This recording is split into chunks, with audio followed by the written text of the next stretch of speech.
ప్రభునందు ప్రియ సహోదరి, సహోదరులకు నా వందనాలండి.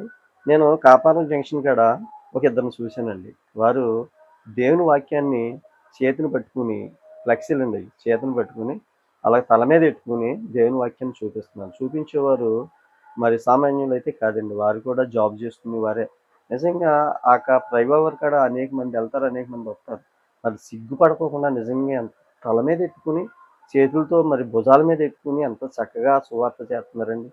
మరి ఈరోజు నువ్వు నేను కూడా ఏం చేస్తున్నామండి దేవుని గురించి? మనం కూడా సువార్త చేయాలండి. మనకు తెలిసినంత మనం కూడా మనకి ఏదైతే తెలుస్తదో దాన్ని మనం సువార్తను చేయాలండి. దేవుని కొరకు సర్వజనంలోకి మీరెళ్లి సువార్త మరి సాటమని దేవుని వాక్యం సెలవిస్తుంది. మనం మనం మనం ఏ విధంగా సువార్త చేయాలో ఆ విధమైన సువార్త మనం కూడా చేయాలండి. సరేనండి?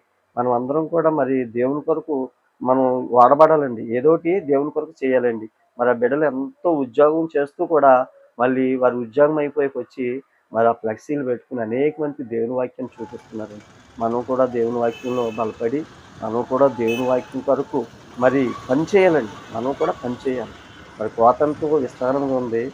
పనివారు కొదువైరని దేవుని వాక్యం సెలవిస్తుంది. సరేనా? చేద్దామా? సరేనండి.